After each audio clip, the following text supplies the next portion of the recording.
pagi kelas.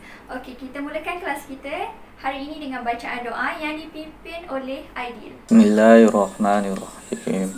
اللهم افتح علينا حكمتك وانشر علينا من خزائن رحمتك يا أرحم الراحمين آمين. Amin. Okey, terima kasih Aidil. Okey, baiklah. Semua apa khabar hari ini? Sihat? Sehat, cikgu. Sihat, cikgu. Alhamdulillah sihat. Okey, dah ready untuk masuk tajuk baru hari ni? Ready. Betul ke dah ready ni? Cikgu dengar 2-3 orang saja jawab ni. Kamu semua mesti tak sahur kan tadi? Saya terlepas sahur, cikgu. Ada yang terlepas? Alahai, kesian pula cikgu dengar. Okey, tak apalah. Okey, cikgu nak pesan sahur ini penting ketika kita berpuasa. Sebab apa kelas? Sebab bila kita bersahur, kita akan dapat tenaga. Okey, bila kita dapat tenaga, baru kita bersemangat nak belajar. Okey, baiklah. Walaupun kita semua tengah berpuasa sekarang ni, tapi cikgu nak kamu semua tetap bersemangat. Jadi, cikgu nak kamu semua bangun untuk buat pergerakan sedikit. Sedikit je. Okey, semua bangun. Okey, semua ikut cikgu, okey? Semua angkat tangan kanan. Goyang, goyang, goyang.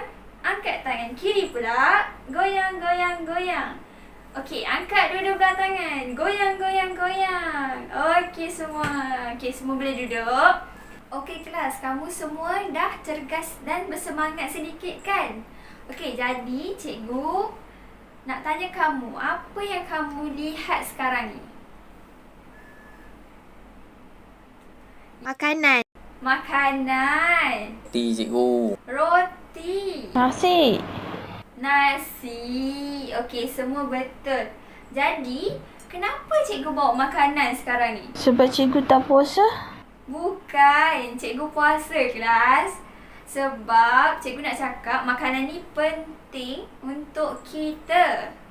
Okey Sarah, cikgu nak tanya, kenapa makanan ni penting untuk kita? Penting untuk bagi kita tenaga, cikgu. Ya, betul Sarah. Okey, cikgu nak ulang apa yang Sarah cakap tadi.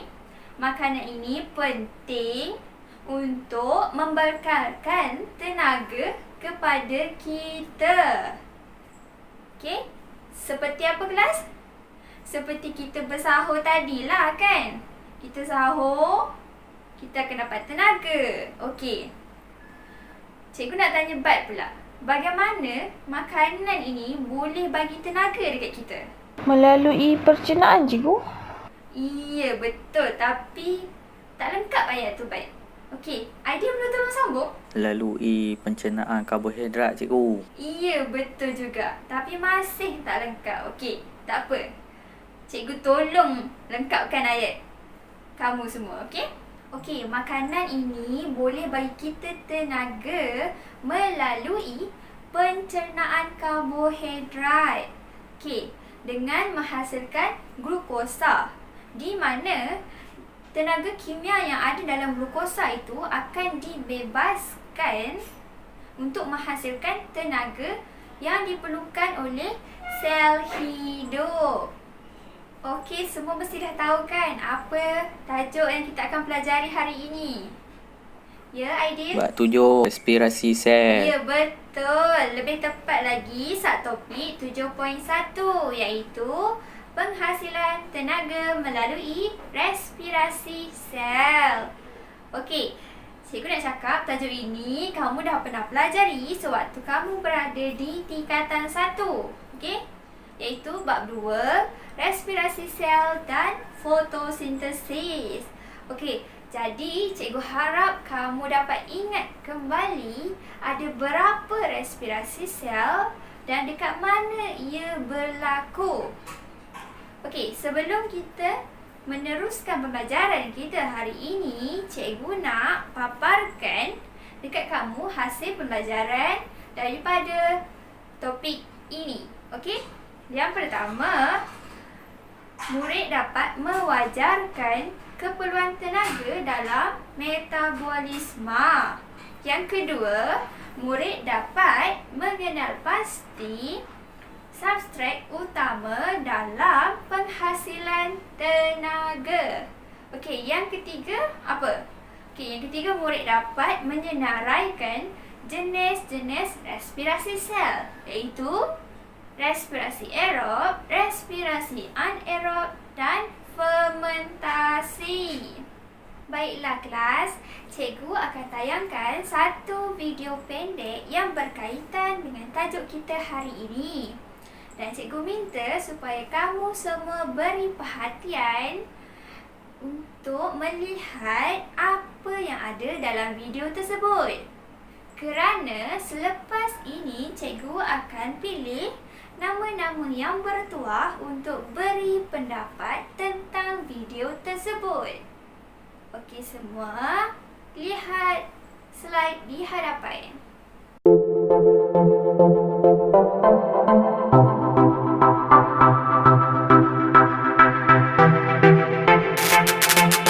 Processing bacteria, animals, and plants in both the autotrophs and the heterotrophic cells. Use oxygen to turn your food into ATP. Your cells need energy to move and do things, so they use the food you eat to make ATP. The chemical the cells use for energy respiration, that's aerobic, using oxygen that you breathe. 4 stages that we'll introduce and discuss in depth. First stage, cells break down glucose through glycolysis.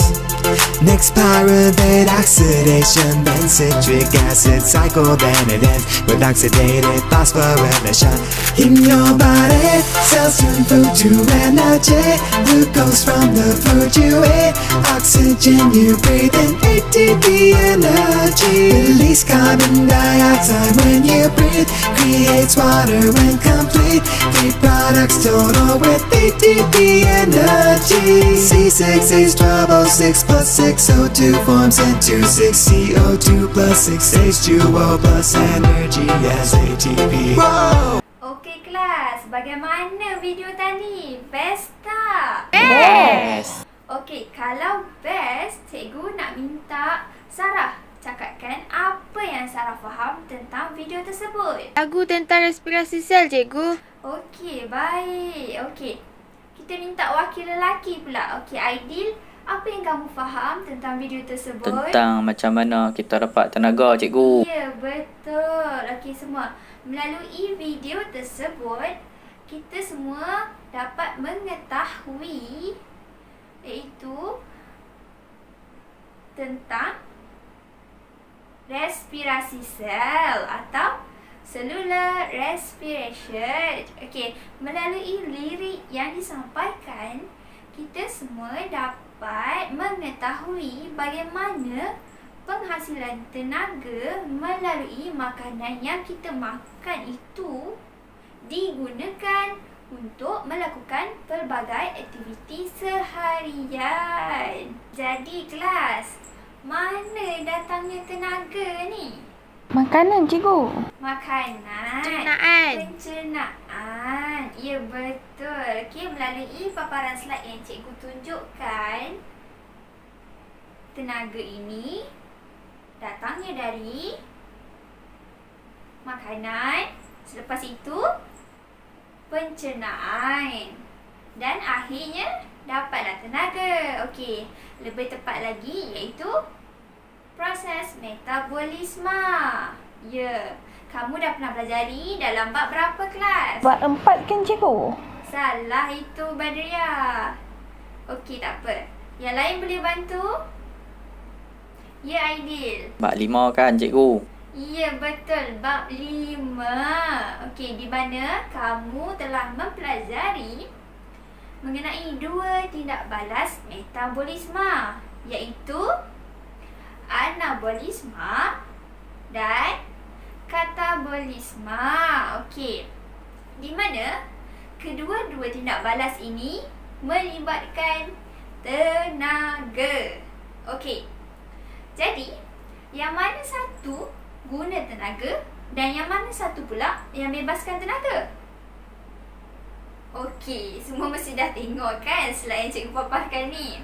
Okey, melalui slide yang cikgu paparkan ni, di mana menunjukkan katabolisme ialah proses yang membebaskan tenaga. Manakala anabolisme pula menggunakan tenaga.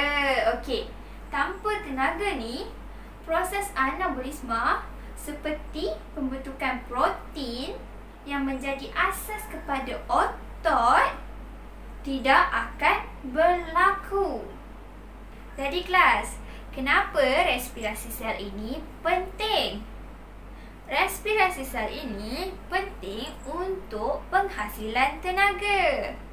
Okey, keyword dia dekat sini, tenaga. Jadi, tenaga ini diperlukan oleh siapa? Oleh sel hidup. Sel hidup ini nak buat apa dengan tenaga? Untuk melakukan aktiviti seharian dia. Apa aktiviti seharian sel yang perlukan tenaga ini? Apa? Pengangkutan aktif. Jadi, dia nak angkut bahan-bahan daripada satu tempat ke satu tempat yang lain. Ia memerlukan kadang-kadang tenaga, iaitu tenaga ini dalam bentuk ATP, adenosina trifosfat, iaitu struktur adenosin yang akan ada ikatan dengan 3 fosfat. Okey. Bila mana satu daripada fosfat itu terpisah daripada ATP, itu dia akan membebaskan tenaga. Jadi, tenaga itu akan digunakan untuk mengangkut bahan-bahan tertentu daripada satu kepekatan ke satu kepekatan yang lain. Jadi, yang ini kamu boleh tengok dekat tajuk pengangkutan bahan merentas membran plasma. Selain daripada itu, penggunaan tenaga ini juga adalah untuk mensintesis lipid, protein, hormon dan enzim. Okey, ia juga untuk pengekalan suhu badan pada suhu yang optimum, iaitu apa? Iaitu berapa? 37 darjah Celsius. Okey, lagi tenaga ini juga digunakan dalam bentuk pengecutan otot untuk membolehkan kita bergerak. Okey. Selain itu, penyerapan makanan tercerna melalui pengangkutan aktif tadi, serta pembahagian sel, di mana sel baharu akan dihasilkan untuk pertumbuhan dan perkembangan. Okey, kemudian kita pergi pula kepada respirasi sel. Okey, jadi kelas, respirasi sel ini ialah pengoksidaan. Okey, jadi bila kita sebut pengoksidaan ini, dia mesti melibatkan penggunaan oksigen kan, iaitu molekul organik. Pengoksidaan molekul organik dan ia terlibat dalam beberapa peringkat yang akhirnya dia akan membebaskan tenaga. Okey, ayat lengkapnya dekat slide yang cikgu paparkan ini ialah respirasi sel merupakan proses pengoksidaan molekul organik melalui beberapa peringkat bagi membebaskan tenaga. Jadi, apa substrat utama dalam penghasilan tenaga ini?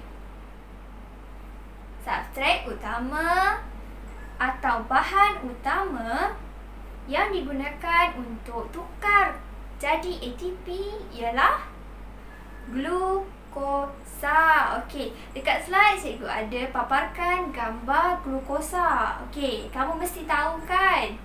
Okey, tenaga kimia yang terdapat dalam glukosa ini akan dibebaskan untuk menghasilkan tenaga yang diperlukan oleh sel hidup. Okey, Macam yang cikgu cakap tadi, penghasilan tenaga ini terjadi dalam sel hidup. Jadi, ianya terjadi dalam manusia, haiwan dan juga tumbuhan. Okey, bagaimana cara dia terjadi? Jadi, dalam haiwan dan manusia, glukosa ini diperolehi melalui pencernaan karbohidrat daripada makanan yang dimakan. Manakala dalam tumbuhan hijau pula, tenaga cahaya diperangkap oleh klorofil untuk menjalankan proses fotosintesis bagi menghasilkan glukosa. Okey. Jadi, respirasi sel ini ada berapa? Respirasi sel ini ada 2 jenis, iaitu respirasi aerob, respirasi anaerob. Okey, di mana respirasi aerob ini dia memerlukan oksigen ataupun tindak balas kimia yang berlaku dengan kehadiran oksigen.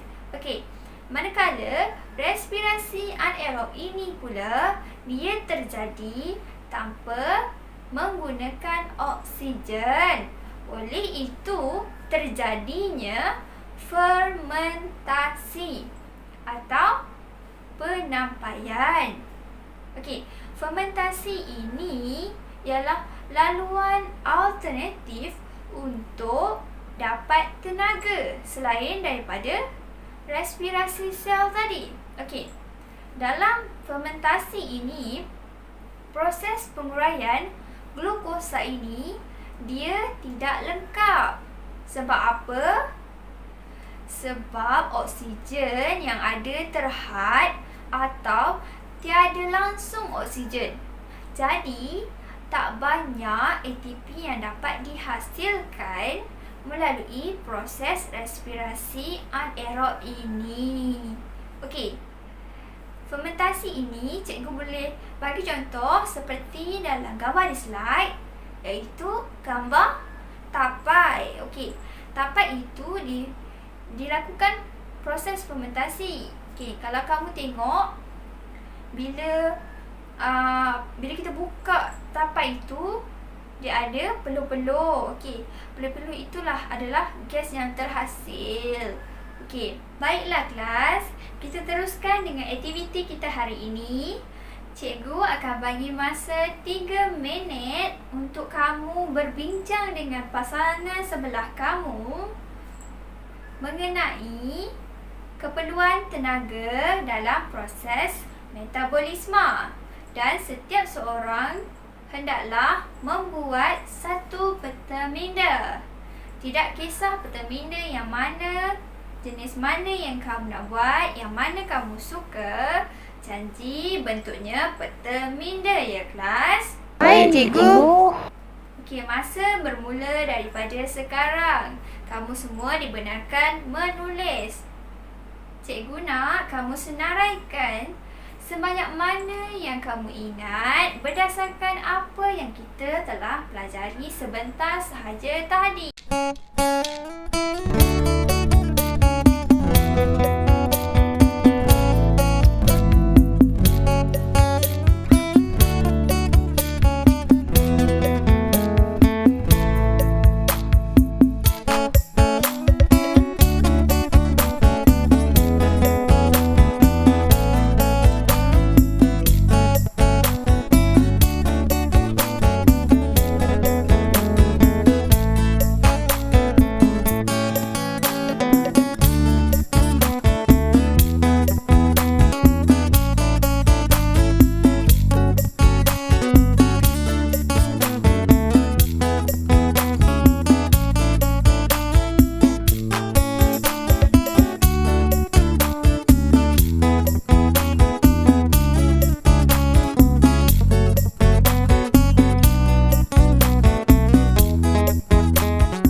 Okey, cikgu minta semua hantar kepada cikgu hasil perteminda yang kamu telah lakukan tadi.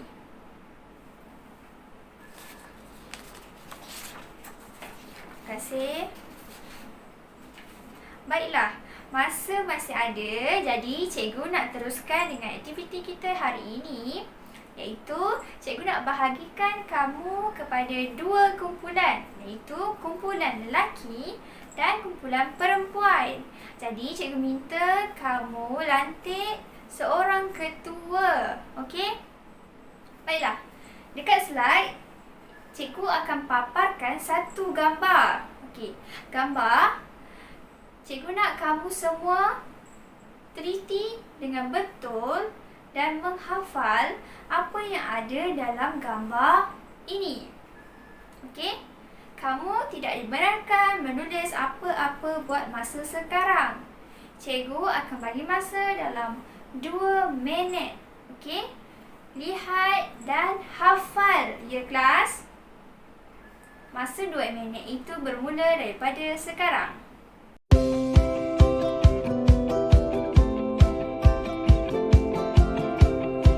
Okey, masa telah tamat. Okey, cikgu akan tutup slide tadi. Jadi, cikgu akan bagi masa dalam 5 minit untuk kamu berbincang dan melukis hasil daripada apa yang kamu lihat tadi, gambar tadi, dan berserta huraian yang lengkap.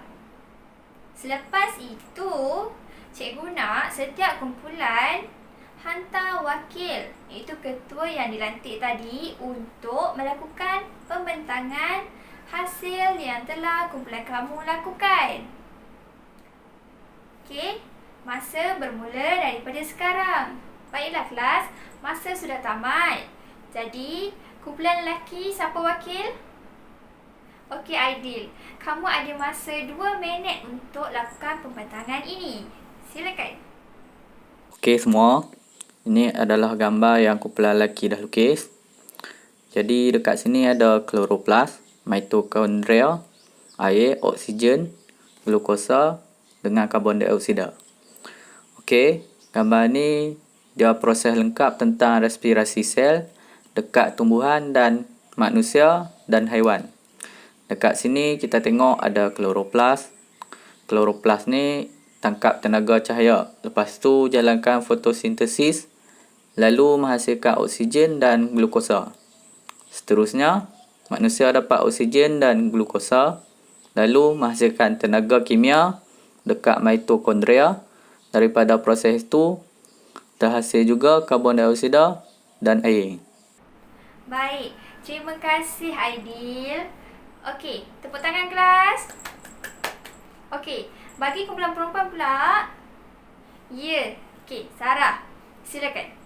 Assalamualaikum. Saya wakil kumpulan perempuan. Ini adalah gambar lukisan yang telah kami lukis tadi. Okey, gambar ni merupakan proses penghasilan tenaga di mana kita tengok dekat sini ada kloroplast, ada mitokondria, ada oksigen, ada glukosa, air, karbon dioksida. Karbon dioksida. Jadi kloroplast ni dia peranggap tenaga cahaya untuk menjalankan proses fotosintesis yang akan menghasilkan oksigen dan glukosa. Seterusnya, manusia menggunakan oksigen dan glukosa untuk menghasilkan tenaga dekat mitokondria. Proses ini juga menghasilkan karbon dioksida dan air. Itu sahaja dari saya, cikgu. Baik, terima kasih kerana kamu semua beri kerjasama yang baik dengan cikgu. Jadi, kedua-kedua kumpulan ini cikgu telah lihat dan kamu semua mendapat markah yang sama. Jadi, cikgu nak bagi hadiah dekat kamu semua. Yeay. Terima kasih, Terima kasih cikgu. Baiklah kelas, sebelum mengakhiri kuliah kita pada hari ini, cikgu akan adakan satu kuis, iaitu kuis individu ya. Okey, diminta untuk semua pelajar untuk mengambil setiap satu komputer untuk melayari URL yang akan cikgu paparkan di slide ini. Okey, semua dah masuk dalam kuis? Dah, cikgu. Cikgu. Baiklah. Kamu semua boleh mula menjawab, kelas.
Baiklah, disebabkan semua dah selesai menjawab kuis sebentar tadi, jadi cikgu harap kamu semua dapat faham tajuk pembelajaran kita hari ini.